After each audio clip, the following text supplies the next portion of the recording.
Well, how we doing today, folks? I thought I'd do a little review. I recently purchased, I guess probably almost a month ago now, I purchased a vintage Atari 2600 off of eBay, of course, and thought I'd go over a little bit of what you get on the unit and a little bit of throwback advice and everything. But here's what I got in the package. As you can see, I got the actual old school 6-switch. I think this is 1979 version. This is the one that was made in Hong Kong. They have two versions of the 6-switch. They had the one that was made in California. That's the vintage 1978 version, and this is the 2600 CX. And pretty sweet 6-switch. All of them. Actually, when I first got it, the game selector switch did not work. So I emailed the guy, and he sent me a new board. I actually said he would show you what that looks like here. This is the old board that was in it, and the game selector switch, for some reason in shipping, actually the switch was actually off of it, and the contact switch and then the spring loading was actually missing. So didn't find it in the packaging either. I did find a piece of it, but weird. Either way, the guy was pretty cool and got me a new board actually. So I do have an extra one of these now, in case I guess other switches go out. I can actually replace them. But then also I got the old school game console storage cabinet, I guess is what you call it, with a lot of old school vintage games. A lot of which I've played before. I have a 2600 at my parents' house. It's with the rainbow edition, so I was actually more in tune to get the wood grain older edition for myself. But a lot of games that I had when I was a kid. Obviously, Pitfall. I have Pac-Man in here right now, which, of course, compared to the arcade version, this is not near as good, but it's still fun. Frogger, awesome game, of course. Combat, that's the actual game that comes with the console. That's basically tanks and stuff like that. It's a lot of fun. Cubert, that's another classic one that I used to play a lot. A lot of the games are, they're in okay shape. There's a lot to say for a system that's 30 plus years old. So that's what I got. I also got 2 paddle controllers with it, and I got 1 single joystick. Unfortunately, the contact points on the joystick are, well, they're old, so they're going out. So I also purchased on another lot, after I got the unit, I got 3 more joysticks. I'm pretty sure they're not the same vintage year, but, obviously they kept them basically the same. And these obviously work a lot better. They're a lot less used. Still a little used, but they work really good. So I thought I'd go over a couple of the games real quick with you and show you what I got, and show you how everything hooks up. I guess I can go over that real quick. The system's very, very simple. Really, you have 3 cords at the back. You have the 2 controllers, and then you have the power adapter that just plugs in like a headphone jack, and that's the power to the unit. To hook up to the TV, actually inside, and actually show you on the board here. Inside the actual thing, they actually have a little, it looks like an RCA plug. Obviously, it's not. If you plugged it in directly, RCA wouldn't work because it has to split audio and video signals. But that's what's inside the unit, and that's what this cord is. That's coming out the backside right here. It just goes in and connects to this guy right here. Using an RCA plug, and then that comes out, and then behind the TV there, basically I have an RCA to coax adapter, which then you just obviously plug that directly into the coax feed of the TV. So right now I'm set on, well, probably not even on the right channel, but I'll get that set up for you, and we'll go from there. Okay, so I have it all set up. It should be working here. I don't know how well you can see that actually. Now that I have the lights off, so you can see the TV better. But I'll show you anyway. I'll put it on night shot just so you. The game controller itself, it's just a plug and play. It goes down, and you push in, and it's real simple. It's as simple as that. So just wanted to show you that real quick. Most people should know that, but anyway, back to what you came for, I guess. Of course, the beautiful about the old school, very simplistic small game cartridge system is that it's basically instant on. So if I flip the switch, it's on, which is kind of cool. And of course, this is the old school Pac-Man.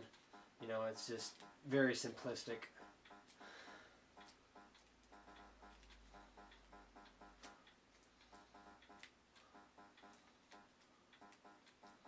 I missed one.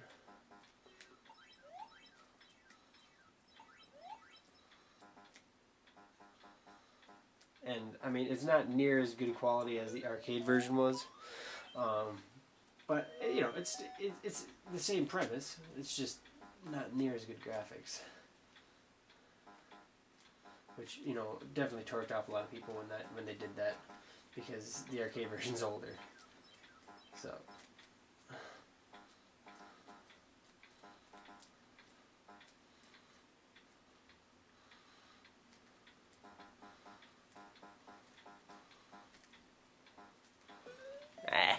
Anyway, you get the idea. I'm not going to mess around with this. But that's Pac-Man. And it's pretty simple. You know, obviously, it's still a must-have game for any Atari owner. As is, I believe, Frogger. Because Frogger is absolutely all classic of all time. Come on. And of course, one of the switches you get on this is a black and white versus color. So I can switch it between nasty and decent. Let's see, let's reset the game here. And so here's me right here with a little frog. Very old school graphics.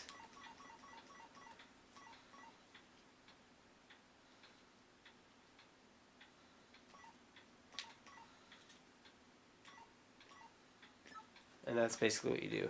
And then you try to fill up all 5 on the top, obviously. And, you know, this isn't really, I guess, a direct game review, so I'm not going to mess around with a whole bunch of these. But it's pretty simple. It actually gets harder as the game's going on. And, of course, if you don't hit it, it's an old system, so if you don't hit it just right, like especially on the top here, if you don't hit it just right, you just basically screw yourself, which can get a little tricky sometimes, but...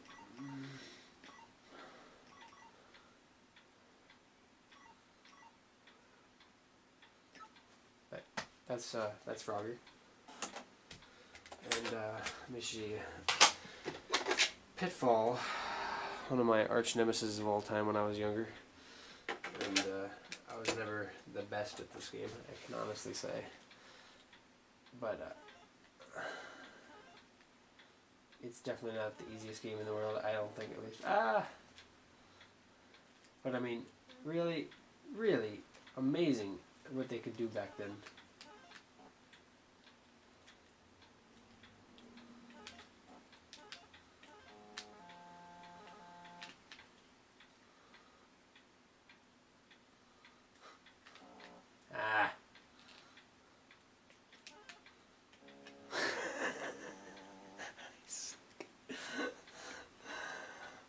Anyway.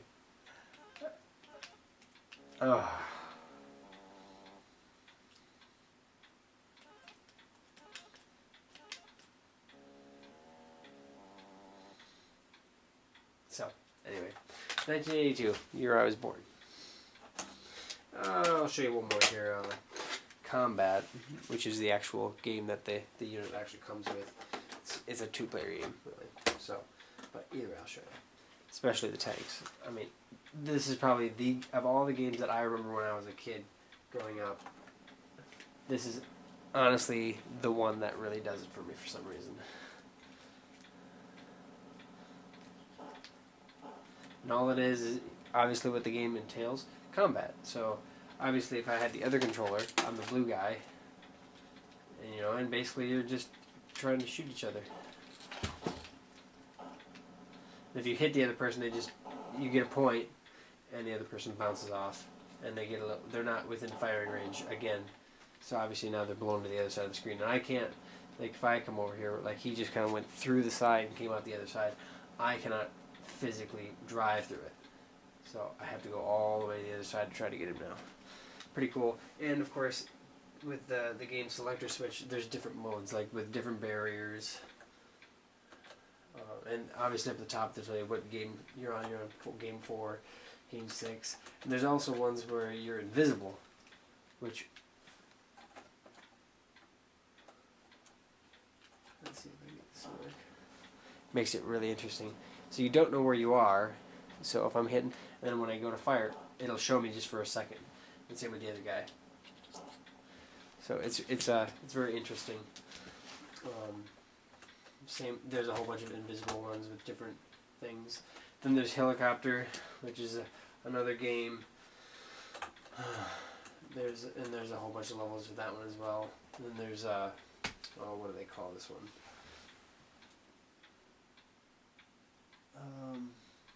Jet fighter. That's what it's called. But you get the gist on that. I'll show you one last one. Just another one that reminds me of when I was growing up, and that's Cubert.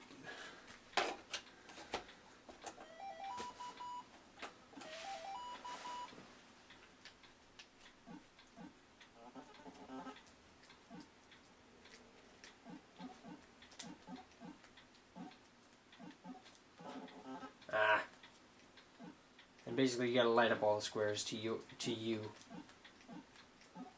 And they like, I jumped off the other side. Hard to get, I mean, it's a very simple game, but also not the easiest game in the world either. I do stupid.